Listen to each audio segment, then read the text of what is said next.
ദേവിയാനി ആദർശിനോടും ജയനോടും പലതവണ ചോദിക്കുന്നുണ്ട് എനിക്ക് ലിവർ തന്ന ആ പെൺകുട്ടിയെ എനിക്കൊന്ന് കാണണമെന്ന്. എന്നാ രണ്ടുപേരും ഓരോ കാര്യങ്ങൾ പറഞ്ഞ് ഒഴിയാണ്. ആദർശിനോടും ജയനോടും ഒരു തവണ കൂടെ ചോദിക്കുന്നുണ്ട്, ജയേട്ടാ എനിക്ക് ആ പെൺകുട്ടിയെ കാണണം. ദേവിയാനി ഈ അവസ്ഥയിൽ നീ ഇപ്പം ആ പെൺകുട്ടിയെ കാണണ്ട. നീ ഒന്നും കൂടെ ഓക്കെ ആവട്ടെ. എനിക്കിനി ഓക്കെ ആവാനൊന്നുമില്ല. ആ പെൺകുട്ടിയെ എനിക്ക് കാണണം. എത്ര നാളായി ഞാൻ നിങ്ങൾ രണ്ടുപേരോടും പറയുന്നു. ഞാനിങ്ങനെ ജീവനോടെ ഇരിക്കുന്നുണ്ടെങ്കിൽ അത് ആ പെൺകുട്ടി കാരണാ. അതുകൊണ്ട് എനിക്ക് ആ പെൺകുട്ടിയോട് നന്ദി പറയണം. ഒന്ന് നേരി കണ്ടാൽ മതി. എനിക്ക് ആ കുട്ടിയെ ഒന്ന് ചേർത്ത് പിടിക്കണം. ആദർശേ, നിനക്ക് ആ പെൺകുട്ടിയുടെ വീട് അറിയാലോ. നീ എന്നെ കൊണ്ടുപോയാൽ മതി. എനിക്ക് ആ കുട്ടിയെ കാണണം. ഇന്ന് തന്നെ പറ്റുമെങ്കിൽ ഇന്ന് തന്നെ പോണം. അത് പിന്നെ അമ്മേ, എനിക്ക് ഒരു തവണ പോയല്ലേ ഓർമ്മയുള്ളൂ. അതും ആംബുലൻസിലല്ലേ പോയത്. അതുകൊണ്ട് എനിക്ക് കറക്റ്റായിട്ട് അങ്ങ് ഓർമ്മയില്ല. നിങ്ങളൊക്കെ എന്തൊക്കെയോ എന്നിൽ നിന്ന് മറയ്ക്കുന്നുണ്ട്. എന്താ കാര്യം? എന്തെങ്കിലും നിങ്ങൾക്ക് എൻ്റെ അടുത്ത് പറയാനുണ്ടോ? ഇല്ല അമ്മേ, ഒന്നും പറയാനില്ല. അമ്മ ഒന്നുകൂടെ ഓക്കെ ആവട്ടെ. എന്നിട്ട് ആ കുട്ടിയെ കാണാൻ നമുക്ക് രണ്ടുപേർക്കും കൂടെ പോവാം എന്ന് ആദർശ് പറയുന്നുണ്ട്. അങ്ങനെ ദേവയാനി മിണ്ടാതിരിക്കുന്നുണ്ട്. പിന്നീട് ദേവയാനി തന്നെ തീരുമാനിക്കുകയാണ്, ഇങ്ങനെ പോയാൽ എനിക്ക് ആ കുട്ടിയെ കാണാൻ പറ്റില്ല. ഇവരെന്തൊക്കെയോ മറയ്ക്കുന്നുണ്ട്.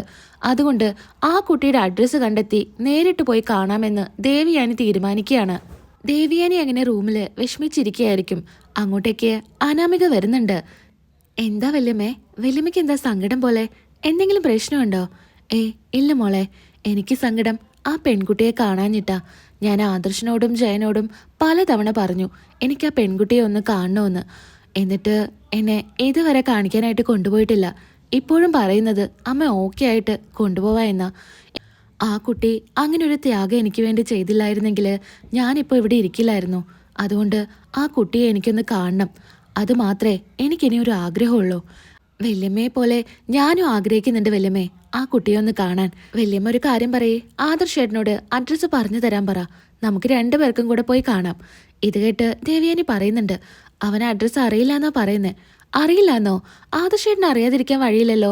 ആദർശേട്ടനല്ലേ ആ കുട്ടിയെ ഹോസ്പിറ്റലിൽ നിന്ന് വീട്ടിലോട്ടാക്കി കൊടുത്തേ. അതുകൊണ്ട് ആദർശേട്ടൻ അറിയും. ഞാൻ ആ പെൺകുട്ടിയെ കാണുന്നതിൽ അവർക്കൊക്കെ എന്തൊക്കെയോ പ്രശ്നമുള്ള പോലെ എനിക്ക് തോന്നുന്നുണ്ട്. അതുകൊണ്ടായിരിക്കും എനിക്ക് അഡ്രസ്സൊന്നും പറഞ്ഞു തരാത്തെ. വല്യമ്മ വിഷമിക്കാതിരിക്കെ. ഈ സമയത്തെ ഇങ്ങനെ ഓവറായിട്ട് ചിന്തിച്ചു കൂട്ടുമൊന്നും വേണ്ട. വല്യമ്മ റെസ്റ്റ് എടുക്കെന്നും പറഞ്ഞ് അനാമിക അവിടെ നിന്ന് പോകുന്നുണ്ട്. എന്നാൽ ദേവയാനിക്ക് എങ്ങനെയെങ്കിലും ആ പെൺകുട്ടിയെ ഒന്ന് കാണണം. അതിനായിട്ട് ദേവയാനി ഇങ്ങനെ ആലോചിക്കുന്നുണ്ട്. അപ്പോഴായിരിക്കും ഹോസ്പിറ്റലിൽ പോയി വിവരം അന്വേഷിച്ചു കഴിഞ്ഞാൽ എന്തായാലും ഡീറ്റെയിൽസ് കിട്ടുമെന്ന് ദേവയാനിക്ക് മനസ്സിലാവുന്നത്. അങ്ങനെ ഹോസ്പിറ്റലിലോട്ട് വിളിക്കുന്നുണ്ട്. ഇങ്ങനെ കാര്യങ്ങളെല്ലാം പറഞ്ഞ് ചോദിക്കുമ്പോൾ ഹോസ്പിറ്റലിൽ നിന്ന് പറയുന്നത്, മാഡം അങ്ങനെ ഡീറ്റെയിൽസ് കൊടുക്കാൻ ഞങ്ങൾക്ക് പറ്റില്ല. മാഡം എന്തായാലും നേരിട്ട് വരണം എന്നായിരിക്കും ദേവയാനിയോട് പറയുന്നത്. ദേവയാനിയാണെങ്കിൽ ആരോടും പറയാതെ ഹോസ്പിറ്റലിലോട്ട് പോകുന്നുണ്ട്. ഡ്രൈവറുടെ സഹായത്തോടു കൂടി ഹോസ്പിറ്റലിൽ ഇറങ്ങി കാര്യങ്ങളെല്ലാം സംസാരിക്കുകയാണ്. എല്ലാ കാര്യങ്ങളും പറയുമ്പോൾ അവർ പറയുന്നുണ്ട്, ഞങ്ങൾക്ക് പറഞ്ഞു തരുന്നതുകൊണ്ട് കുഴപ്പമൊന്നുമില്ല. പക്ഷേ മാഡത്തിൻ്റെ ഫാമിലി തന്നെയാണ് പറഞ്ഞത് ഈ ഡീറ്റെയിൽസ് ആർക്കും കൊടുക്കരുത് എന്ന്. ഇനിയിപ്പോൾ മാഡം വന്ന് ചോദിച്ച സ്ഥിതിക്ക് ഞങ്ങൾക്ക് തരുന്നതുകൊണ്ട് കുഴപ്പമൊന്നുമില്ല എന്ന് പറയുന്നുണ്ട്. മാഡം എന്തായാലും കുറച്ച് നേരം ഇവിടെ ഇരിക്കുമോ, ഞങ്ങളൊന്ന് എടുത്തിട്ട് വരാമെന്നും പറഞ്ഞ് പോവാണ്.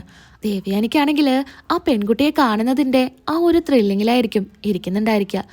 അങ്ങനെ ഇതാ അവസാനം ആ റിപ്പോർട്ടുമായിട്ട് വരുന്നുണ്ട്. അത് കാണുമ്പോൾ ദേവയാനിക്ക് ഒരുപാട് സന്തോഷമാവുന്നുണ്ട്. മാഡം പറഞ്ഞ ആ പെൺകുട്ടി ആരാണെന്ന് ഈ റിപ്പോർട്ടിലുണ്ട്, മാഡം തന്നെ നോക്കിക്കോളൂ എന്നായിരിക്കും പറയുന്നുണ്ടായിരിക്കുക.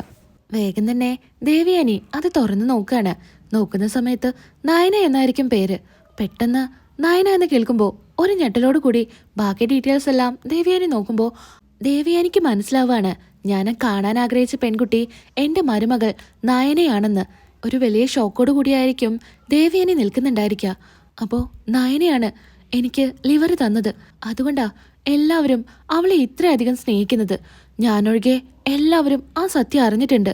അതുകൊണ്ടല്ലേ അച്ഛനും അമ്മയും പോയി അവൾക്ക് ഇത്രയേറെ ആഭരണങ്ങളൊക്കെ കൊടുത്തത്. ഇതറിയാതെ ആ കുട്ടിയെ ഞാൻ എന്തൊക്കെയാ പറഞ്ഞത്. പ്രാഗി പറഞ്ഞ് ഒരുപാട് ഞാൻ ശപിച്ചിട്ടുണ്ട്. എന്തായാലും അവളെ എനിക്ക് ഇപ്പൊ തന്നെ കാണണം എന്നും പറഞ്ഞ് ദേവിയാനി നേരെ പോകുന്നത് നയനയുടെ പുതിയ വീട്ടിലോട്ടായിരിക്കും. കനകയും ഗോവിന്ദനും പെട്ടെന്ന് ദേവിയാനിയെ കാണുമ്പോൾ ഒന്ന് ഞെട്ടുന്നുണ്ട്. ദേവിയാനി ചേച്ചി എന്താ ഇങ്ങോട്ട്? ഇപ്പോ വെയ്യായൊക്കെ മാറിയോ? എന്റെ വെയ്യായൊക്കെ മാറി. അല്ല, നിങ്ങളെന്താ എന്നെ കാണാനായിട്ട് അങ്ങോട്ട് വരാഞ്ഞേ? അത് കുറച്ച് തിരക്കായി പോയി, അത് കാരണ. എന്ത് തിരക്കാണെങ്കിലും നിങ്ങളുടെ രണ്ട് മോളെ കല്യാണം കഴിച്ചു കൊണ്ടുവന്നിരിക്കുന്നത് അനന്തപുരിയിലോട്ടല്ലേ? അതിലൊരു മോളുടെ അമ്മായിമ്മയാ ഞാൻ. എനിക്ക് ഇത്രയും വലിയൊരു സംഭവം നടന്നിട്ടും എന്നെ ഒന്ന് കാണാനായിട്ട് നിങ്ങൾ വീട്ടിലോട്ട് വന്നില്ലല്ലോ.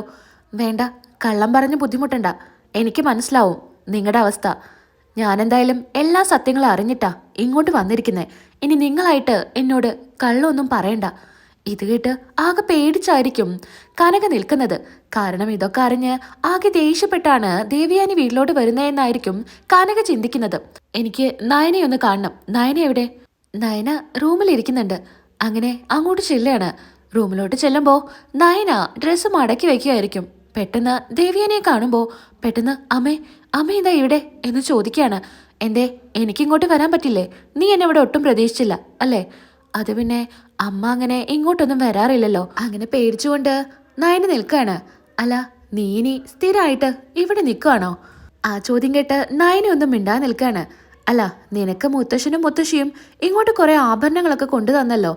അതിന്റെ കാരണമൊന്നും ഞാൻ ചോദിച്ചിരുന്നില്ല. എന്നാ ഇപ്പൊ എനിക്ക് മനസ്സിലായി എന്തുകൊണ്ടാ അവരങ്ങനെയൊക്കെ ചെയ്തേന്ന്. ദേവയാനി ഉള്ളിലെ ദേഷ്യമൊക്കെ മറന്ന് നയനയുടെ അടുത്തോട്ട് ചെല്ലുകയാണ്. മോളെ നയനെ, എനിക്ക് മനസ്സിലായി നീയാണ് എന്നെ സഹായിച്ച ആ പെൺകുട്ടിയെന്ന്. എനിക്ക് ലിവർ തന്ന ആ പെൺകുട്ടി, ഞാൻ കാണാൻ ആഗ്രഹിച്ച പെൺകുട്ടി, അതെന്റെ മരുമകളാണെന്ന് എനിക്ക് മനസ്സിലായി. ഞാൻ നിന്നെ കാണാനായിട്ടാ നേരെ ഇങ്ങോട്ട് വന്നത്. അങ്ങനെ നയനയെ ചേർത്ത് പിടിക്കുന്നുണ്ട്. അമ്മേ, അമ്മയോട് ഞാൻ പറയാതിരുന്നത് അമ്മ എങ്ങനെയാ പ്രതികരിക്കുക എന്നറിയാത്ത കാരണ. എനിക്ക് വേണ്ടി ഇത്രയും വലിയ ത്യാഗം ചെയ്ത നിന്നെ ഞാൻ മനസ്സിലാക്കാതെ ഇരിക്കുവോ? അത്ര വലിയ ക്രൂരയൊന്നുമല്ല ഞാൻ. നിന്നോട് എനിക്ക് ദേഷ്യമായിരുന്നു. പക്ഷെ അത് നീ ചെയ്ത ചതി കാരണാ. എന്നാ അതൊന്നും നീ മനസ്സിൽ വെക്കാതെ എനിക്ക് വേണ്ടിയിട്ട് ഇങ്ങനൊരു കാര്യം ചെയ്തില്ലേ? ഇതൊന്നും അറിയാതെ വീണ്ടും ഞാൻ നിന്നെ ഒരുപാട് ദ്രോഹിച്ചിട്ടുണ്ട്. പലതവണ നിന്നെ ഞാൻ അവഗണിച്ചിട്ടുണ്ട്. അതിനൊക്കെ നീ എന്നോട് ക്ഷമിക്കണം. എന്താ അമ്മേ, അമ്മ എന്തിനാ എന്നോട് ക്ഷമ ചോദിക്കുന്നേ? അമ്മ എന്നോട് ക്ഷമ ചോദിക്കരുത്. അമ്മയുടെ ജീവൻ രക്ഷിക്കാൻ വേണ്ടി ഞാൻ എന്തും ചെയ്യുമായിരുന്നു. ആ സമയത്ത് ഒരു ഡോണറെ കിട്ടാൻ ബുദ്ധിമുട്ടായിരുന്നു. അതുകൊണ്ടാ ഞാൻ തന്നെ തയ്യാറായത്. ബ്ലഡ് തന്നതും നീയാണല്ലേ? അതെ അമ്മേ, ബ്ലഡ് തന്നതും ഞാൻ തന്നെയാ. എന്നാ പലരും എൻ്റെ അടുത്ത് വന്ന് പറഞ്ഞത് നിന്നെക്കുറിച്ച് മോശമായിട്ടാ. അതൊക്കെ കൂടെ എൻ്റെ തലയിൽ കിടന്നിട്ട് നിന്നോടുള്ള ദേഷ്യം കൂടുക ചെയ്തത്. അതുകൊണ്ടാ മോളെ നിന്നെ കാണണ്ട എന്നൊക്കെ ഞാൻ അപ്പം പറഞ്ഞത്. എന്തായാലും അതിനൊക്കെ നീ എന്നോട് ക്ഷമിക്കണം. എത്ര മാപ്പ് ചോദിച്ചാലും ആവില്ലെന്ന് എനിക്കറിയാം. എന്നാലും മോൾ എന്നോട് ക്ഷമിക്ക്. ആദർശം ചേട്ടനും എന്തുകൊണ്ടാണ് നിന്നെ സപ്പോർട്ട് ചെയ്ത് സംസാരിക്കുന്നതെന്ന് എനിക്കിപ്പോഴും മനസ്സിലായത്. മുത്തശ്ശനും മുത്തശ്ശിയും അങ്ങനെ ഒരു കാര്യം ചെയ്തപ്പോഴും ഞാൻ ഒട്ടും സംശയിച്ചില്ല. മുത്തശ്ശിക്ക് ഏറ്റവും പ്രിയപ്പെട്ട ആഭരണങ്ങളാ. മരിക്കും വരെ അത് മുത്തശ്ശിയുടെ കയ്യിലിരിക്കണം എന്നായിരുന്നു ആഗ്രഹം. എന്നാ അതിനു മുൻപേ അത് നിനക്ക് തന്നപ്പോഴും ഞാൻ ഒന്നും അറിയാൻ ശ്രമിച്ചില്ല. ഇപ്പോഴും എനിക്ക് എല്ലാ സത്യങ്ങളും മനസ്സിലായത്. മുത്തശ്ശി അങ്ങനെ ഒരു കാര്യം ചെയ്തത് മോള് ചെയ്ത നന്മ കാരണ. മോൾ എന്തിനാ ഇനി ഇവിടെ നിൽക്കുന്നേ?